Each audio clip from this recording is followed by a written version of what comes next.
Welcome to Cassia Dialogue, the video podcast brought to you from Cassia BC that aims to bring businesses across 16 countries of Central Asia and Southeast Asia region. A safe space where we invite industry heads, market leaders, and entrepreneurs to come on the show as Cassia loggers to share insights, industry tips with all our Cassia friends watching or listening in.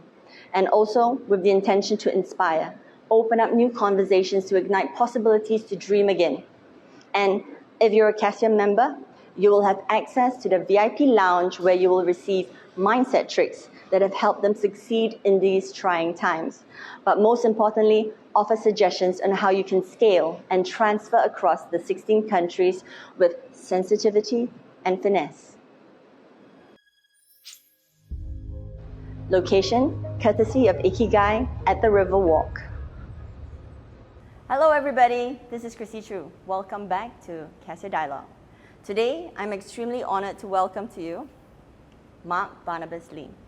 He is the specialist in risk management.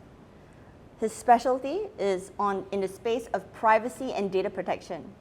And of course, he is with us here in Cassia BC as the Chief Risk Officer. But along with that, he's also president and founder of YES, which is the Young Entrepreneurs Society in Singapore. But before we carry on with that, Mark. Yes, good morning, good day, and welcome, and thank you for having me. Welcome to Cassia Dialogue. But I want to share with our audience today, all our Cassia friends watching in, a little bit more about the real Mark. I want to get to know you. Can you tell us a little bit about you that, let's say, we can't find on Google? Well, I actually have 39 screws in my head. You what? I do have 39 screws in my head. Okay, that's really something that you wouldn't be able to find on Google. Not exactly. Yeah. What happened? Was it an accident? Yes, it was an accident, a freak accident really. Oh, okay. Was it a skiing accident or a car accident? That's what everyone thinks, skiing accident, car accident, bike accident, mountain climbing accident. No, it wasn't any of those. It was really a friendly football match. Not so friendly, I guess. Oh my goodness. Do you mind elaborating? Because I think this is something that has blown this interview out of proportion. Well, it was a friendly football match Yes. between two religious organizations, and I was the goalkeeper. So I was a very good goalkeeper. When the striker came with the ball, I went down, made a fantastic save. Unfortunately, the striker kept going forward and kicked instead of Into your face. Yes, into the face instead of the ball. So that resulted in a cracked skull and eventually 39 screws in here. Well, I can actually imagine that the soccer boot would be quite sturdy. So Absolutely. I'm just trying to picture the scenario in my head. That is indeed a freak accident. Yep. Well, actually, that kind of syncs up very well with why you're getting into risk management. Exactly. Oh my goodness. Could you tell us how about, what was the thought process that led from that accident and into risk? Because, before we even get into the professional profile, which I know you're, a resort owner in Malaysia, you've got countless things under your wing. You're a serial entrepreneur in your own right. But I think our Cassia friends would like to know the process and the journey of how this actually led to you being so passionate about risk management. Well, prior to becoming a practitioner of risk, I was already doing programs with colleges and schools. So as also myself being a teacher in the public school, we are already aware of certain risk procedures, but previously it was just paperwork. But when I did programs outdoors, when I did programs in the mountains where our resort is at the foot of, we have many accidents. So we have to do our best to prevent them and make known certain dangers and hazards to our clients. And that was where I am particularly careful, because as a entrepreneur, as a service provider to the schools especially, and other people's children. You have children, don't you? Yes, I do. So we have an obligation to ensure the safety of our clients and to do our utmost best. And this accident that I had struck a chord in me because my parents were obviously extremely worried about me, right? As you would if your children were in any accident, wouldn't you? Most definitely. So that led myself and my team to be very, I would say, extremely careful when it comes to organizing events, because the events we do definitely carry a certain degree of risk. Mountain climbing, hiking, and in Asia we have unforeseen weather conditions that again pose certain risk. Flash flooding even in Singapore. Yes, exactly. And we are in Malaysia, and the resort that we run, it's at the foot of one of the most climbed mountains in Malaysia. Oh, which one is that, may I ask? It's known as Mount Ophir, also known as Gunung Ledang to the local Malays. Yes. So it is the most climbed mountain in Malaysia. Being the most climbed mountain, you have most number of incidents. Yes, of course. And among those incidents, there will be some unfortunate accidents, even fatalities. Oh, my heart. This is something that I didn't expect to get into today, but this is actually extremely interesting because all of a sudden you're making it very real. It is real. It's not just about data protection, it's risk management in almost every aspect of your life. Because if you're not careful, you're not going to be aware of, all the other variables that could happen to your life, your business, even when you're just out having, an excursion or, out trekking on the mountains, for example. Certainly. Yeah. And you realize that, even I realize that it is when we are most unprepared that something bad could happen.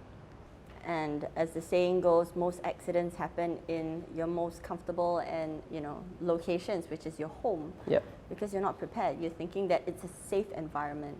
Just like how when we are online and on our own profile pages, we think that that's our safe environment. Oh yes. But of course, we didn't grow up understanding data and the means and likes of social media. So it's not natural to us. We wouldn't actually know what to look out for, how to practice cyber hygiene. Yes, that's something that I preach a lot about, cyber hygiene. Because of the pandemic, everyone is now very aware of hand hygiene, washing hands, washing face. So I ask a question, what happens before you go online? Do you wash your phone? You certainly don't wash your phone, do you? That's a really good analogy. So what do you do? What should you do? So I will give 3 tips for parents and even anybody who needs to educate family members who go online. First is be very careful what you click, because there are several fraudulent links or phishing links, they are called, that might be evil, that will steal your data or steal information from your phone. That's one.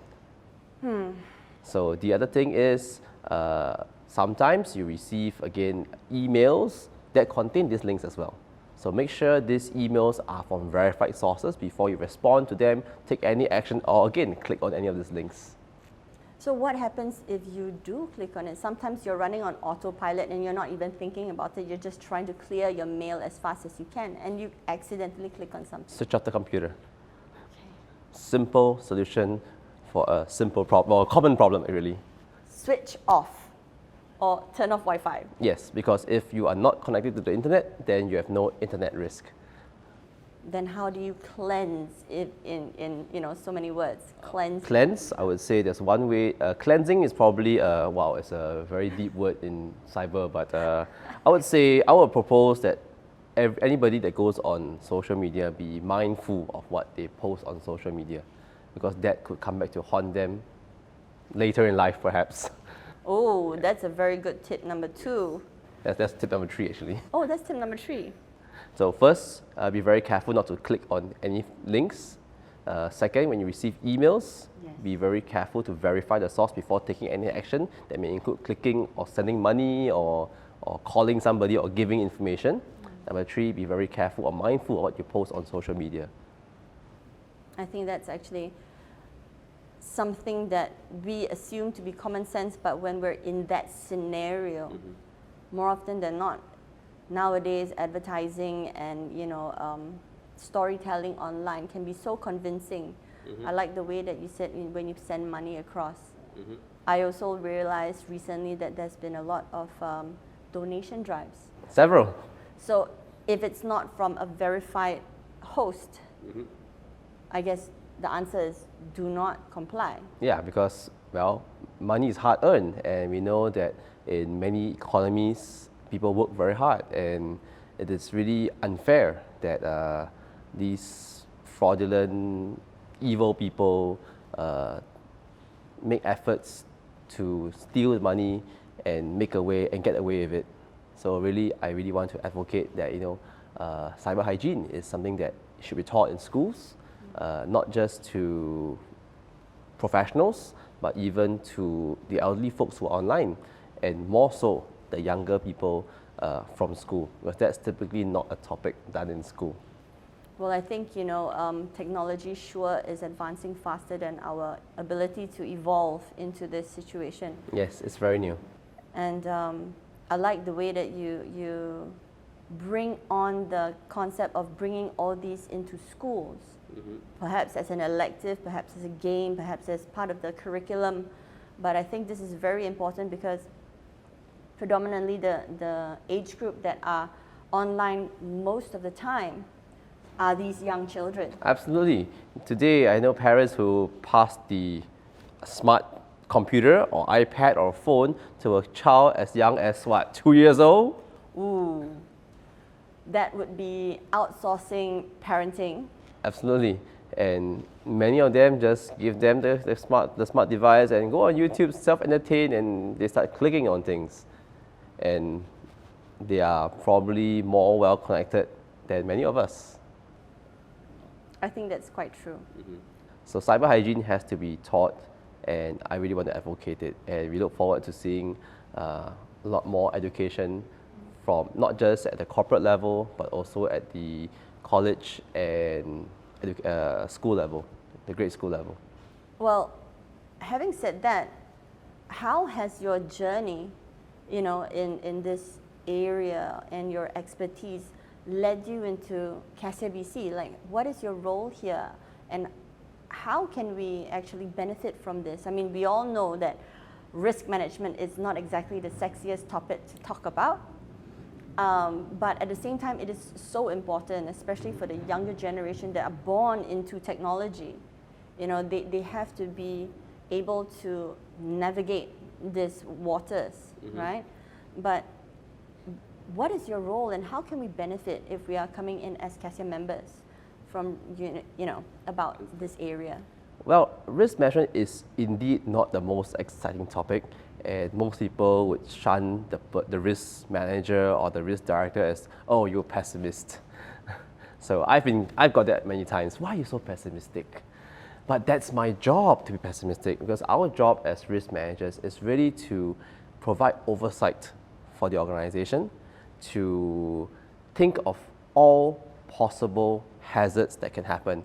And risk management has taken a bigger role in many organizations today, because traditionally risk has been met as silos, or rather risk has been managed in silos, means the operational risk, the HR risk, the accounting risk. However, in the 21st century, beyond COVID-19, enterprise risk management encompasses the entire organization. So risk should not be managed as a silo, but it should be managed as an entire organization.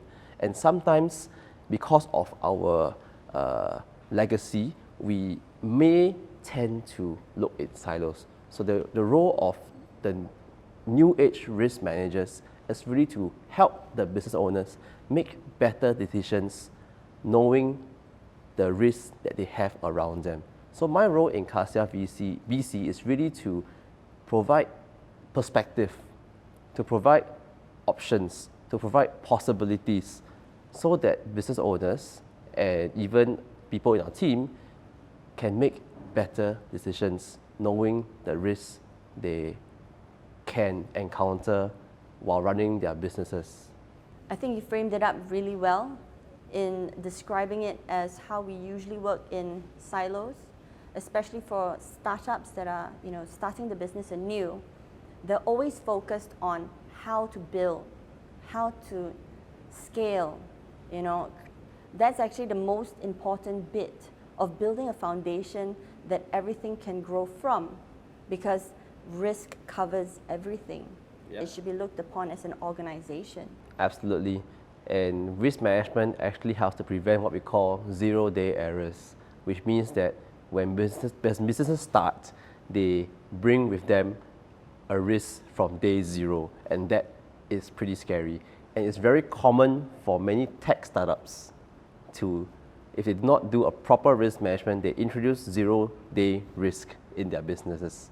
And when they want to scale or grow, they will discover, oh gosh, we have this little issue. So that's where third-party oversight can be very useful. I think that's an incredible insight. Zero-day management, guys. This is something that should have been implemented into every accelerator program. And we know that there are a lot here in Singapore, right? I mean, 2020 was the year where there was the most amount of, hackathons and accelerator programs, pre-accelerator programs. I know because I was part of some as well. Mm-hmm. And but I did not get educated, if you want to put it that way, in this area of risk. And I think this is extremely beneficial to all our local members coming into KSBC in creating this foundation of risk management and cyber security and risk hygiene. I like the way that you put it. But beyond that, for Cassia BC and for our Cassia members, how we're supposed to be able to help them scale across 16 countries, wouldn't that really compound the area of risk and how it's going to, or it has to evolve from country to country? Certainly. In fact, the risks in every country are different. And having stayed outside Singapore for more than 7 years, I dare say that I don't just tour or visit a country. I have lived and worked in the country. And that's where a lot of people do not realize that there are different types of, ways of working in different countries. And even between cities in the same country, they could be functioning a bit differently. So that's something that business people need to know, that wanting to expand overseas is always a want, and it's not as simple as it seems. So it's always very important to understand the culture, to understand the people, It's always a want. Okay, just start from the part. Business owners want to expand overseas, and it seems pretty simple, just set up shop and do business. But it is really important to also understand the culture, the way things are done, and of course the legal implications and regulations that each countries have. So that's part of risk management. Yes, the bureaucracy from country to country differs so much that we're usually blinded by this. We think that we can copy and paste the system and the model. Yeah, and in fact, not just the country, even different cities in the same country could be different. That's true. Especially in Singapore, we're so, sensitized to the idea that we're such a small, island community. But we always forget that, just our neighbors across the border and anywhere else in our region, everything becomes so complex. Mm-hmm. The idea of governance changes when you go from city to city, town to town even. And culture. And culture. I guess that's also why Cassia BC is, I guess that's also why Cassia BC has this, I guess that's also why Cassia BC focuses on the sensitivity as we transition and scale across countries, as we're bringing Southeast Asian products and businesses into Central Asia and the other way around. Mm-hmm. This has to convert and transfer seamlessly with sensitivity and finesse. Yes, absolutely. Wow, you really have broadened and clarified this so seamlessly. Mark, today in just a few short minutes in this interview, you've actually been able to demystify this very complex understanding of risk management. There's so much I want to find out from you about this, but I also know that you have this YouTube channel called Data Protection Pal. Oh, yes, I do. Can we please talk about that so that we can find out a little bit more about it? And I'm very sure our Cassia friends and members would like to find out as well. Data Protection Pal is a YouTube channel that I created to educate the public about personal data protection risk, particularly first for business owners in Singapore and then beyond Singapore, because in many countries all over the world, data privacy has become a legislated requirement, and that is where a lot of my work revolves around helping organizations to be compliant, or rather be accountable and responsible for the personal data they possess. So that's what this YouTube channel is really about. Go check it out. No, I'm going to put that in the link below. Sure. Because I myself really want to find out a lot more about this. Also, is there any courses that I can take? Because, you know, I really like the idea of education, and when you put me in an environment where I can actually take it like a course and, you know, have points that I can jot down, you know, things that you want to highlight that I would be able to take notes with, I think that's when I consume the material a lot better. Do you have anything like that available for us, or should we look for you in Cassia BC? Keep an eye out for programs at Cassia BC. I believe there's going to be an academy, so we'll probably put some of these programs in there. Also visit pdpc.asia. It is a cooperative that we hope to build for data protection practitioners in Asia. So of course, right now we are looking at partnerships with local practitioners so that we can build an Asian kind of resource in data protection.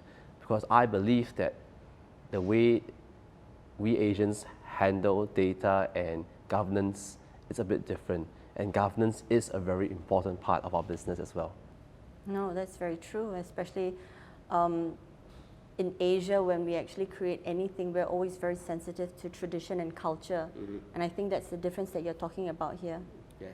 So creating a very progressive model of how we should, you know, pivot to do businesses in future, that's something that I think it's going to be interesting and informative, very insightful of how we can pave the way forward in a new way of creating our businesses. Especially because governance is done very different in the West and very much different in Asia.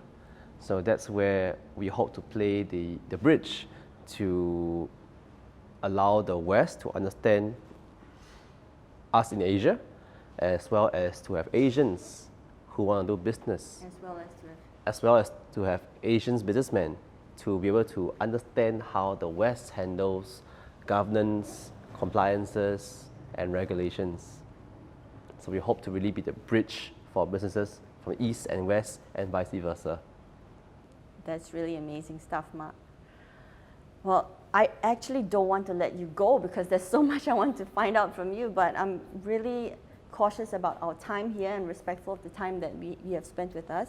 So before I let you go, this is something that I ask all our guests. Do you have any advice for our Cassia friends and members that could actually help them in jump-starting their business endeavors? Because Cassia BC is about business and growing business. Let me share 3 tips that I think are very important. The first is to be educated. So education is very important. Of course, I'm biased because I'm a teacher before.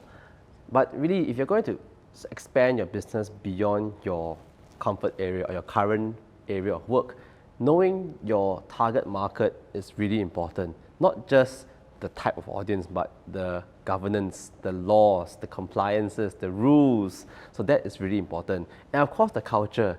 And which brings me to a second point, because understanding culture is not about just reading the books. Of course, that helps. But the second part about getting to know the culture is to interact with people. So today with social media and the kind of opportunities that Cassia BC is going to provide, it is good to then connect and interact with people in that culture so you learn about that culture. So that's the second one. And the third one, explore. To explore all possibilities, good, bad, and even ugly. So that's one of the thinking methods, right? So explore all possibilities. And that's where the risk part comes in. That's where the bad part comes in. Because don't only look at the strengths, but also the weaknesses and opportunities. And everyone likes to look at only opportunities and sometimes overlook the threats, which is where I come in, which is where risk management comes in, right? So it's very important to not just look at the opportunities, but also the threats. So three things. One, be educated, immerse in the culture, and third one, be open and explore all the opportunities and also threats. Mark, I really like the way that you framed it up and broke it down so easy to understand. You know, the way that you created this map of understanding is so simple, but so clear. Thank you. And it's obvious because, you know, you just mentioned it. You came from education. And yes, we might have left that out in the personal section, but because we were so taken aback by his screws in his head, Mark used to be a teacher. Yes. And coming from that area, he's so good at simplifying to the point of being able to explain it to everybody, to trainers, to business people, and I think more importantly to the youth. Yes. This is something that I think is beneficial for us in Cassia BC because this is also where we're looking at people that not only just start up, but they're moving and transiting from another area to creating ventures and moving into other areas in 16 countries. This is no easy feat, but being able to simplify it is a real skill. And I'm so thankful for you for being here. So these are the three things that we want to be able to touch on and make sure that you get it clear. Yes. Information and knowledge. Yes. But we don't want to be a very expensive, beautiful notebook. Experience. Yes, absolutely. Not just about knowing, but experiencing it. And the third one, which is also our USP, knowledge, education, experience, and experimentation. Absolutely. Thank you, Mark, for your time spent with us. Most welcome. So happy that you brought so many areas in this very convoluted subject, but simplified it so easily for us to understand. Right. So, good day. Yeah, if you want to find out more, please click on the link below. And I'll also include Mark's YouTube links. And if you want to get in touch to just speak with Mark, I'm sure that he's very open to this. So find out more, get in touch, and if you can, share, like, and comment. Thank you. Thank you.